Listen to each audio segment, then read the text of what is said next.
back to the Blue Room. We got a special guest. She go by Sierra Rochelle. And we all gotta give it up to her. But before we do, say it with me.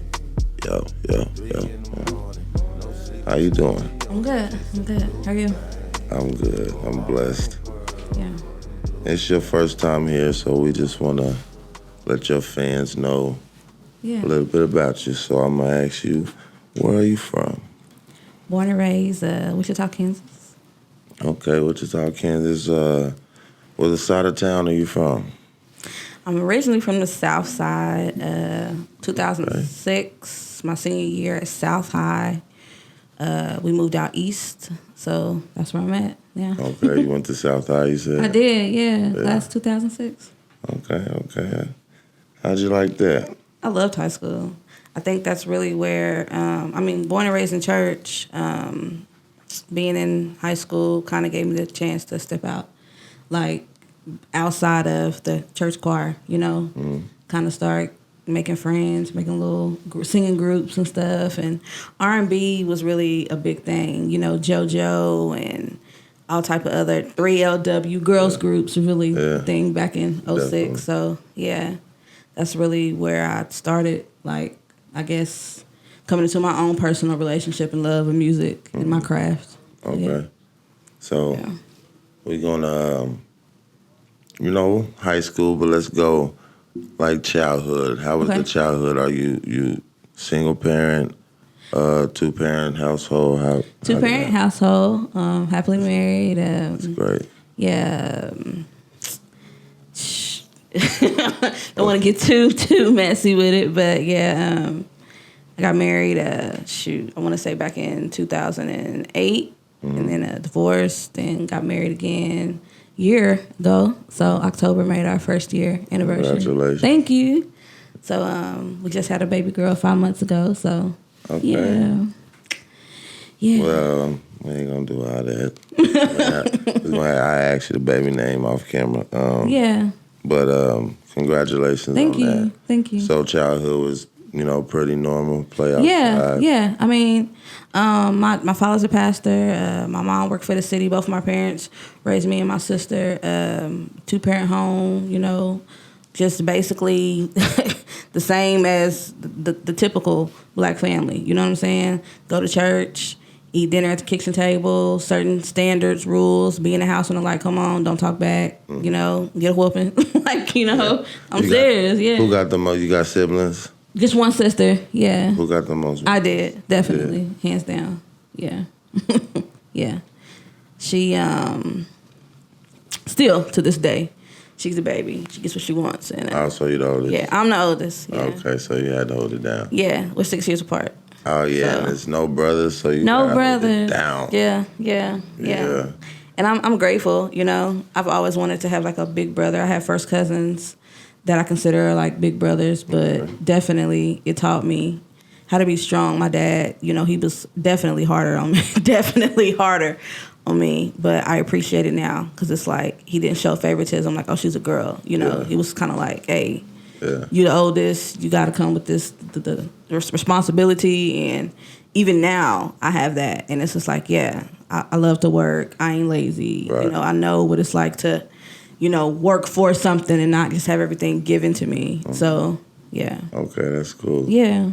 So I heard you was in a choir, so I was going to ask when the love of music and you knew, and does it run in the family? So it does. I want to say my love for gospel music started when I was 5. So that's first. Yeah, definitely. My dad being a pastor. My mom was a choir director for like 20 years. So, we didn't have a choice. Choir rehearsal, 2 and 3 choir rehearsals, going to churches, 3 o'clock service, singing in the choir, teaching the choir parts, like all of that, harmony and learning how to play the piano and just being a PK, like we learned how to play the instruments in church that we didn't want to learn how to play. So it was a season where I was like the church drummer, It's like, that's cool. Yeah, and it's just like, and that all right. Your father made that happen. He did that on purpose. Definitely. Yeah. Like, we didn't get to just sit back. If we only had 10 people come to church that night and they were older people,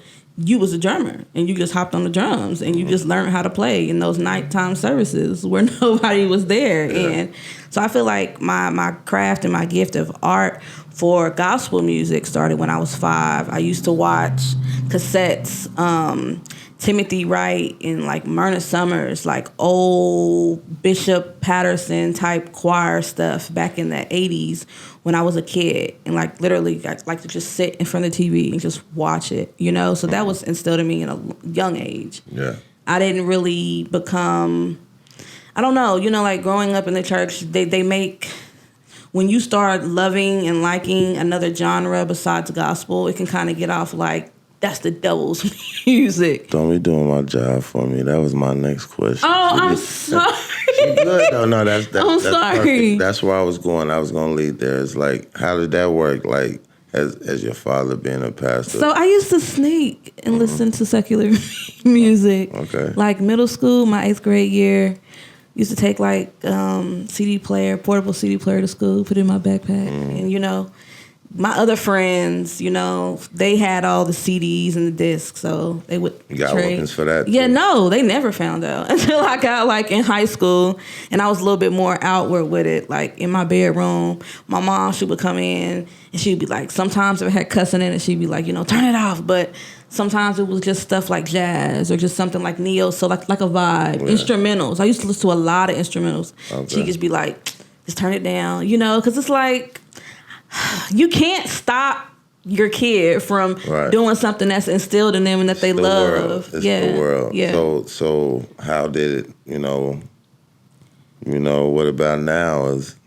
I feel like now I have more support from, of course I'm grown now. So it's like, you know, hey. Yeah, but you still want that. You still want that support, you know. Yeah. If it was against it, it'd be hard to do it so yeah. freely still. But you probably still would because you're grown. Right, but no, respectfully, since I grew up with those standards and with those boundaries, that has helped me create my art because it's like I know what not to sing. I'm not the type of singer that's going to go out here and start talking about, you know, twerking and, you know, whatever. That's not me. So still having those boundaries, knowing like I want to make good, powerful music that's soulful, that's not bad, that every age can listen to and people can relate to. And now, like, my dad was my biggest supporter when he heard that I had a song coming out. And he was telling people in the church, like, Sierra got a song coming out, check it out, I approve it, you know? So it was cool. Like, yeah, I'm doing something that still, after 20, 30 years later, that makes them happy. Yeah. Yeah. And it's always good to have your parents be proud of you. Yeah. You know.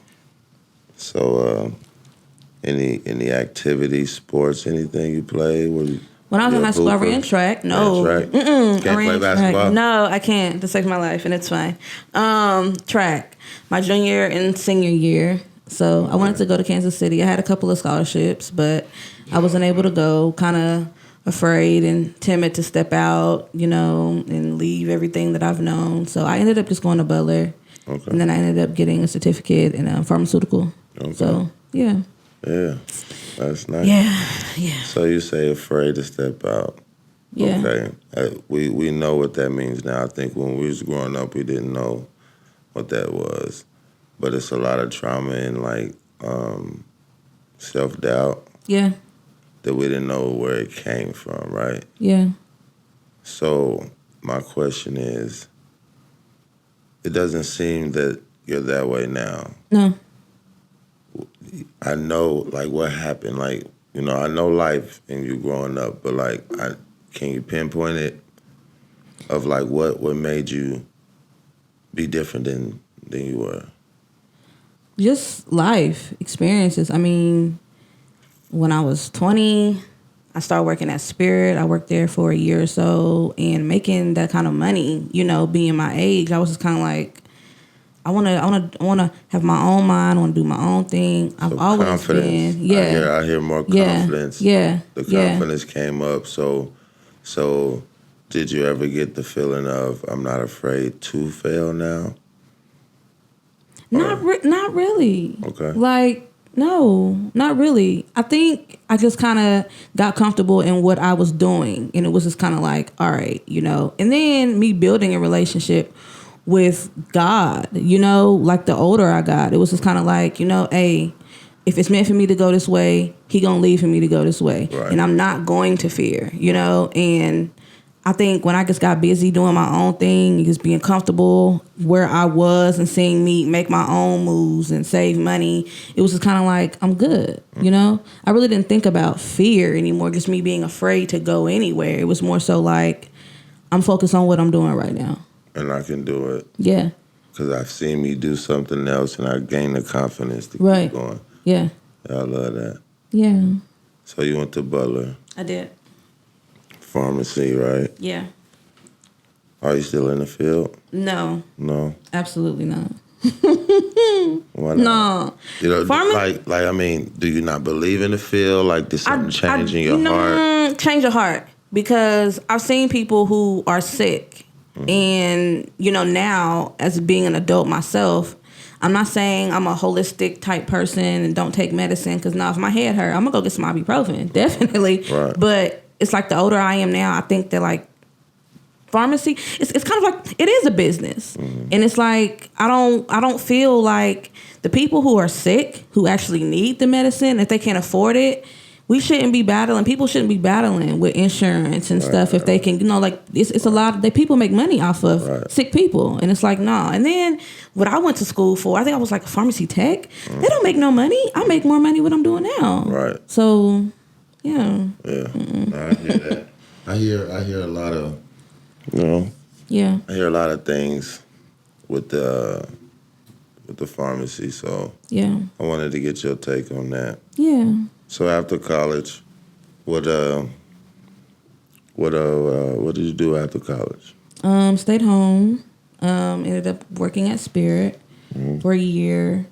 Met my son's father and got married and was married for a while. And yeah. How was marriage life? Prior, my first marriage, it was cool. Good. We were young. And now being divorced, you know, I don't hate my kid's father at all. It's just like one of those things where it's like we kind of just grew up and grew apart. And no hate to him. I mean, we have children together, and I think co-parenting is very important.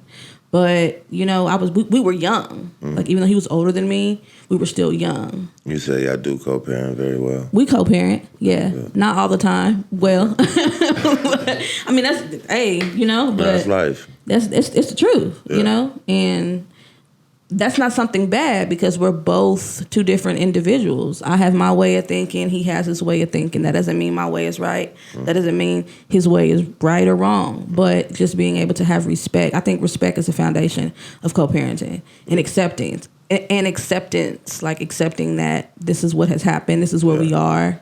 And because a lot of things come with that, right? Like a lot of parents, and I'm not saying you, but a lot of parents feel guilt that comes with that because, though I do not want to be with this person, we have this child together. Right. And now that means that I didn't get to give my child what I wanted to. Right. So, you know, sometimes that comes with guilt, that comes with shame, you know what I'm saying? Right. But I do believe the healthy and the communication, you know what I'm saying, the respect. Right. The child has the best chance to win when it's there. Regardless. I mean, typically anybody would like to raise their child in a 2-parent home because that's the way I was, you know, born and raised. My parents are still together. Right. But it's like if you don't get what you came from or whatever, it's still your responsibility to do your best for your child. Right. So, and me being one of the women who are proud to say I ain't never been that type of baby mama or ex-wife to keep my kids away. These are your kids, come get them. Right. Like, no, I need a break. I ain't mad at you. Yeah. That's so cool. Yeah. That's good. So these boys, man, you got 3 boys?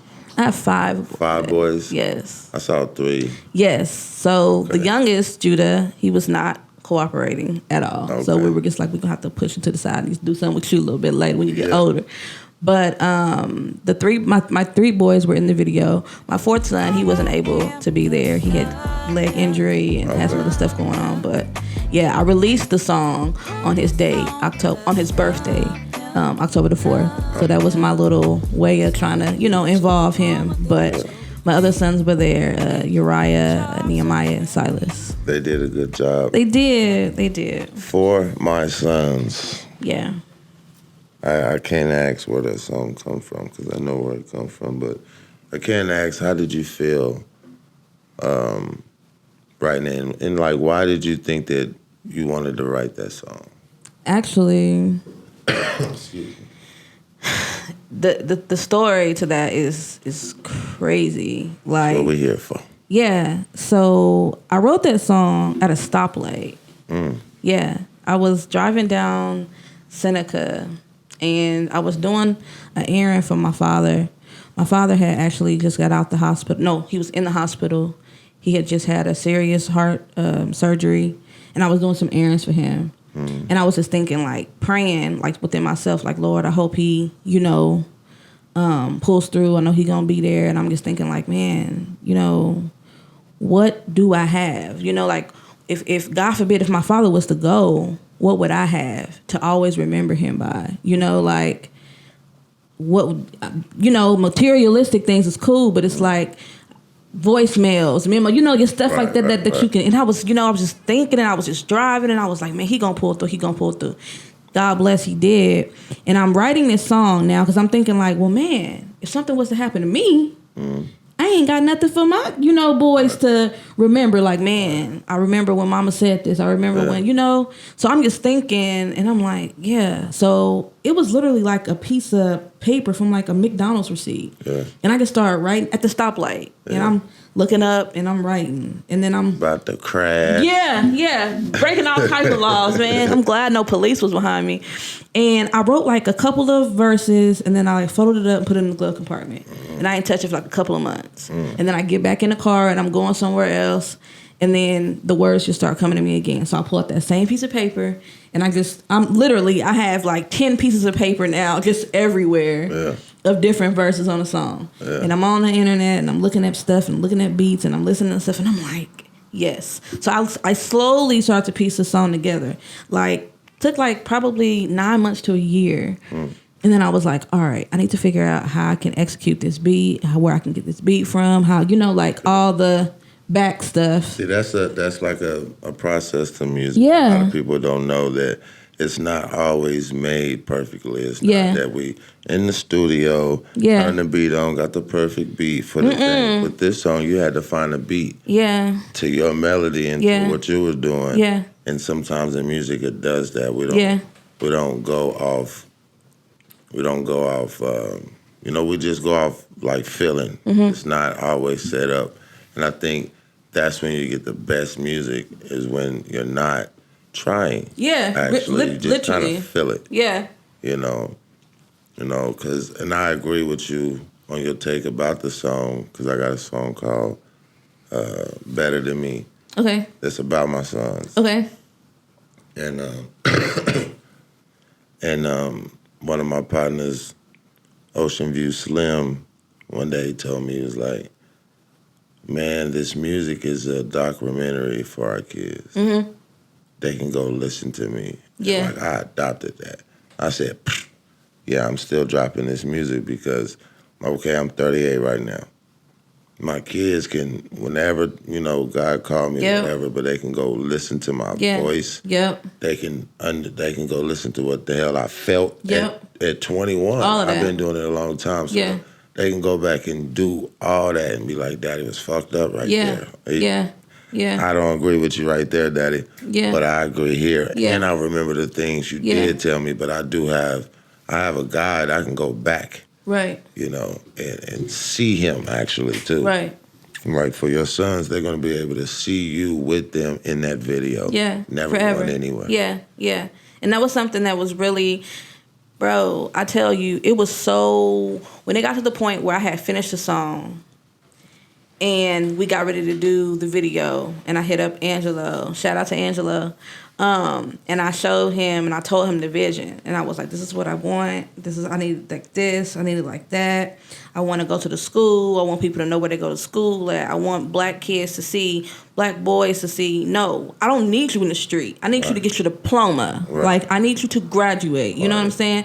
And just asking them that question from a mom's perspective. You know, if I bury you, who gonna Paul bury me? Who gonna bury me? You know what I'm saying? Like, I need you here. And a lot of times as parents, we don't really tell our kids stuff like that because we don't want our kids to be afraid. But it's like the reality is I'm not going to be here forever. Right. But when I go, I need you to remember these things. You know what I'm saying? Yeah.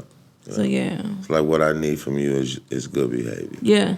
That's how you make me proud as a parent. Yeah. And staying safe. Yeah. And understanding. I love, like, I have little kids. I got my older daughter, and then the rest of my kids are younger. But like, once I see that they got the wisdom, I feel so much better, because wisdom will let you know when it's time to leave the party. Those little things, you know, I feel like save my life a lot of times. So just awareness. Yeah.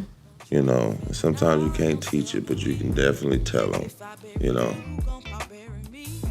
I love the song, and that's where I was going. Humble Greatness. Shout out to Humble Greatness. Definitely. I love the video as well. You directed it? Yes and no.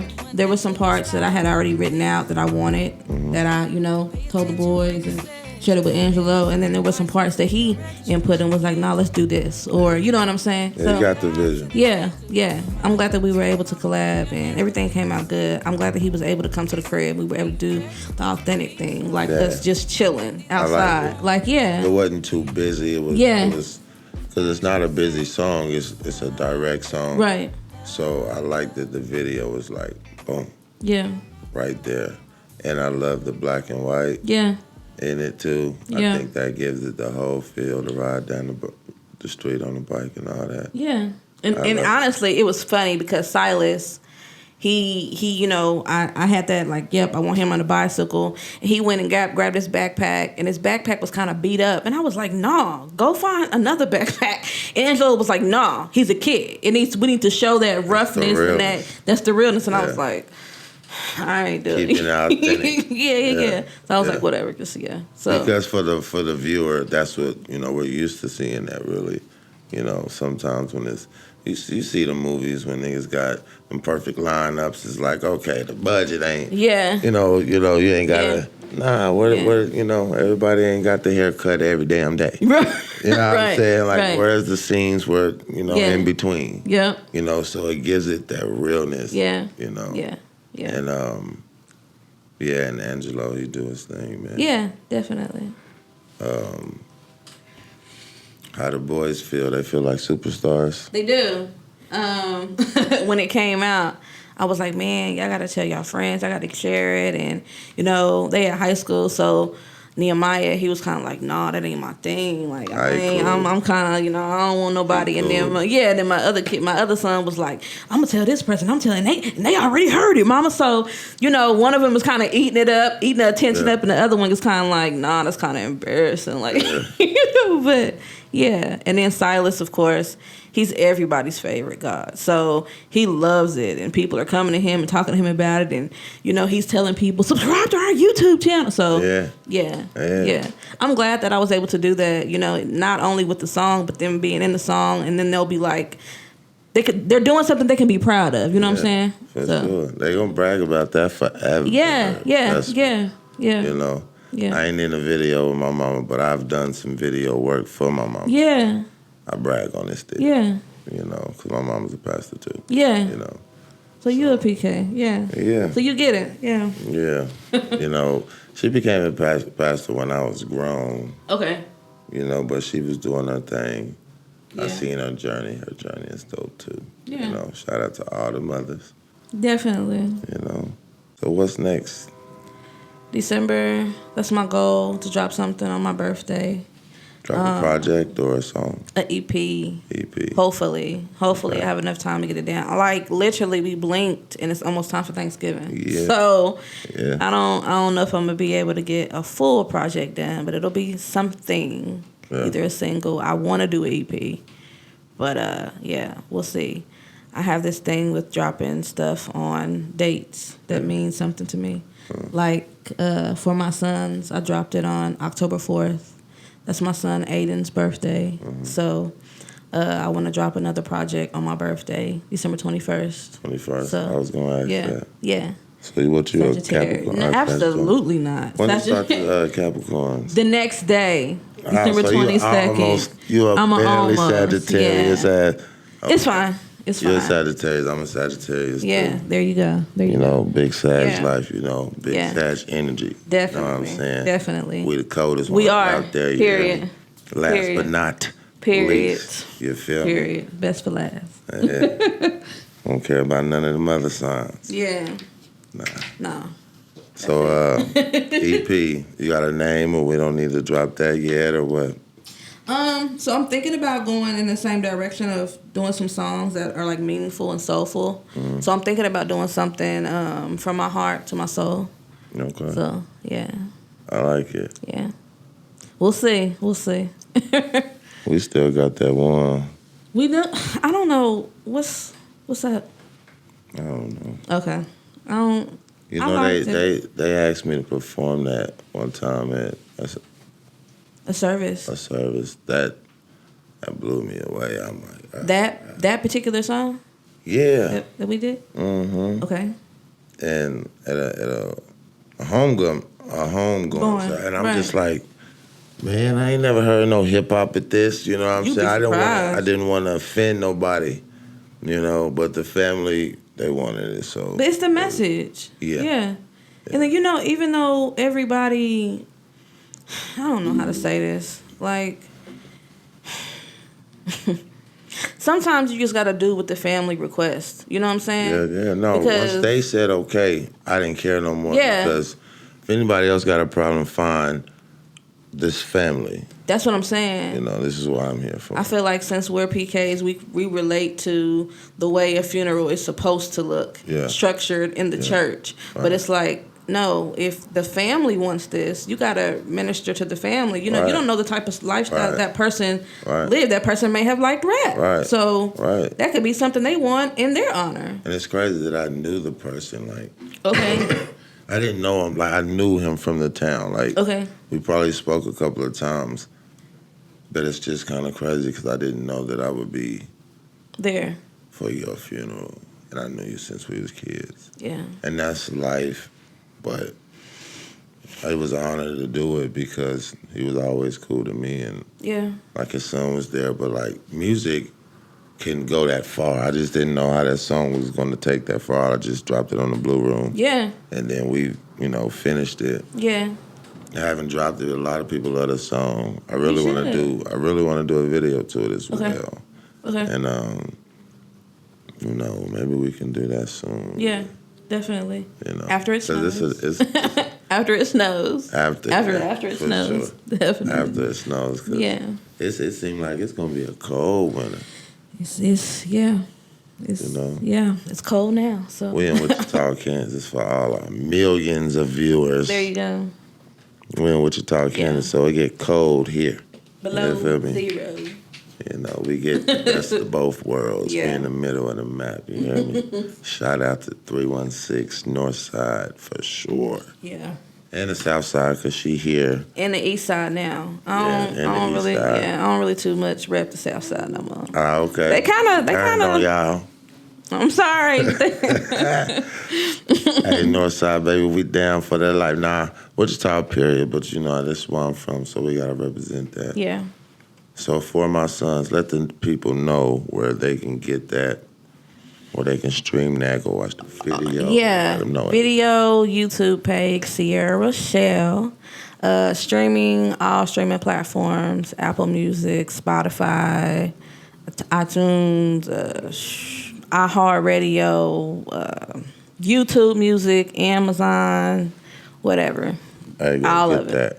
Yeah. Go run that up. We need that to get ran up because Oh, the definitely. message. You know what it remind me of? Some Jill Scott. Yeah. So Miguel, I didn't even know who he was, and my stuff was just doing numbers. I think on Facebook right now I'm like at 30K views and shares You and gotta get all of that. Run past that. Yeah. Say that again. Yeah. And trying to get my YouTube subscribers and all that stuff together, but it was on Instagram and TikTok going crazy. And he ended up seeing the video and tagging me, and that's the first thing he put was like, Wichita's Jill Scott, her storytelling skills gets like 1,000 points. And I was like, who is this? And it was just crazy because when I used to do like covers and go before they closed, remember that restaurant Damo on the east side, or Dama by Town East Mall? It was a little like lounge type vibe. We used to go there and we used to do karaoke. Okay. And I used to do a lot of, covers, and even with the Black Arts Festival and like Juneteenth and Summerfest at McAdams, I would do a lot of Jill Scott stuff and covers. So people had already been kind of giving me that, giving me that little nickname or whatever. Your vibe is like Jill Scott. The way you tell songs or the way you sing songs. How do you feel about that? It's what do you mean? I mean, but because some people Jill be like, Scott? man, I'm me, and I'm no, still you. and yeah, I'm comfortable enough with myself as an artist to know that like, no, whatever, like that's cool. Yeah. Like, Jill, like, are you kidding me? Man. Like, now it's funny because if people said Erica, I'd probably be like, all right. What's wrong with Erica? Ain't nothing wrong with her, but it's just like she goes another vibe that I don't, and I love her music, but it's like the stuff that she be into, I don't really. Yeah, I hear you. I like that. It's cool. Window seat. Yeah, and Bag Lady. You seen that video? I haven't. I'm not a big Jill. I mean, I'm not a big Erykah Badu fan. I love her tone. Have y'all seen that video? I'm sure they have. I love her tone. I love her songs. But it's just like, a lot of the stuff that she, the lot of. Being goofy. No, you're fine. A lot of stuff that she's into, with the beads. Yeah. I don't. And then Andre 3000, like he ain't even the same no more. And I'm just like everybody she deal with, they go. Okay, so then don't compare me. Like, I hear you. Let me be. I don't want to be next to that. Yeah, stupid ass. You could okay. Not stupid, Eric, because we got millions of people watching this show. So not stupid. No shade. Funny than the motherfucker. Like no Cam shade. Newton funny. You know what I'm saying? No shade. It's just I would. The hat to give you a little bit of shade though, because the hat be up there like Chris Cross. Kid Play. I wouldn't even talk about that kind of shit. She's cool. I don't want the Erykah Badu fans to get on here. And I know you wasn't be like, it be in the comments. I love that video. Window seat. I'm Bag Lady. I love Bag Lady. I love Bag Lady. It took me a while to understand that song. Yeah. I didn't understand it at first. I was young, of course, but like once I got it, I said, Especially when I went through it. That's a whole nother conversation. You know what? Is you. Yeah, Bag Lady, I love that. And I love Erica. I'm just, making fun of the hat, but we love her. Jill Scott, I love her, Yeah. I like when she do the little, the doodle shit that she be doing. Like what's the doodle shit? I can't do it, so it ain't about to be Run? a million. Yeah, the runs and shit. Oh, yeah. I mean, I think most good singers do run. No, I'm just saying how she do it. I just like her style when she do it, I like Jill Scott. Who's your favorite? I want to, out of the two? Period. Or just period? Yeah. R&B, singer, male or female. I want to say, this is hard. So I'm just going to give you a few people. And I wouldn't even say all R&B. Like, we can go neo soul too. Like, so right now I'm real heavy on Alex Isley. Love Alex Isley. Down. Yeba, of course. You know who that is? You don't? I'm sitting over here acting like, nah. Yeah, but Alex Isley, man. Jasmine Sullivan, duh. Like, what are we doing? Yes. I think her whole style is different from everybody. She came and brought her own little thing to it. Yeah. I really like her. I think for my top, that's probably the Queen, Layla Hathaway. Like definitely. Yeah. And then of course Jill Scott. Yeah. Okay. Yeah. I love R&B. My favorite is R. Kelly. Even though he's not with us right now. Yeah, it's still R. Kelly. Yeah, I think they gotta beat the best to be the best, and like his catalog is just. Yeah, of course. I don't think nobody done it yet. Yeah. Regardless. And Chris Brown got a lot of songs, but he don't got those ones. Yeah. A lot of people Chris Brown don't got I Believe I Can Fly. Yeah. And that song was on soundtracks, and he's done a lot. Like, of course, not taking away from the things that he's done. Right? Yeah, we're just talking about music. A lot of people blend them, and I'm not blending them. Yeah, like whatever he did is personal. Okay, that's him. We're just talking about his music. I think he's number one. Yeah, he's wrote for so many people, and even Michael Jackson. I think that just dropped the mic right there. And I think Chris Brown, as far as R&B side, Chris Brown and Usher is behind them. I thought you just wanted me to say women. You didn't. I didn't. No, I said male or female. Oh, I missed that male part. Okay. So what about? Do you enjoy Maxwell? I do. Yeah. I like Maxwell. Tank. Tank. Everybody love Tank. God, who don't? I like Tank. Oh, I like Tank, but sometimes he be. But he. And then he has he has sex appeal too. Okay, that's what y'all. Okay. No, I'm that's just not judging his music. Listen. Okay, I'm sorry. I'm just judging. I love his music too. Yeah, okay. I do. Nah. You know who I wish would come back though and do more? Jamie Foxx. Mm-hmm. Jamie Foxx. He's another writer, like from the heart, and soulful. I actually got a take on Jamie Foxx. Let me. I'm gonna say it. I think he's, if not the best, one of the best singers. Out of who? Period. So take Anthony Hamilton all the way off the list. No, he's on there too. I'm just saying put them all the best. I think he holds his own against all of them. And he's a comedian too. Like, God just gave him so much talent. It was just like, here, you can do this, this. You just got to lose your hair. Yeah. Yeah, I'm saying you can draw it on if you want to. But it's okay, laugh. It's funny. But that's my dog. But God just gave him everything. And I think, man, he's one of the best at singing after all that, too. Because he can go high. He can go his run, his rasp. His range. I'm like, damn.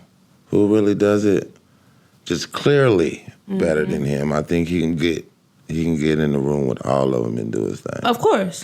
Very confident. Like, has been singing from church, too. Yeah. I find that a lot of people that are great, awesome singers now came from the church. So what you feel about Tasia?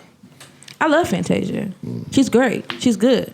But what I really wish she would do is just get in church and just stay there. You know what I'm saying? She got it's in her. And it's like, I'm not saying that she hasn't surrendered to God, because I know that we have those struggles and stuff like that, we have our music and our fame and all that, but it's like, if every concert you going to, you take in the crowd there and y'all end up worshiping, it's like, do that.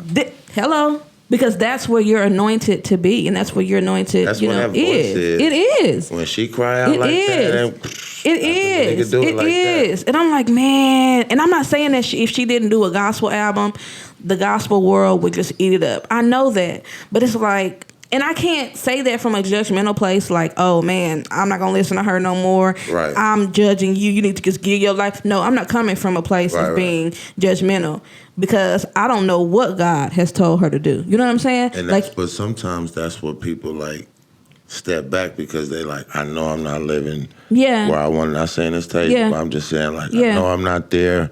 I don't want to, be accused of faking it, because I'm not. But then, like, some people be so judgmental that they be like, I'm going to just do this because if I make a mistake, if I go over there and make a mistake, they're going to hate me.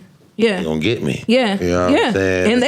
And they will. Like, get you. You know what I'm saying? Like, oh, Lord. So I think that could be, I know, like, with me, like, the song we got is a gospel song. It is. But I make the other music because I think it's life. Yeah. So it's hard for me not to. It's relatable. Just do music. Yeah. So I had my things, and like a couple of pastors and told me, like, no, just come do it. Of course, not with no profanity in it. Right.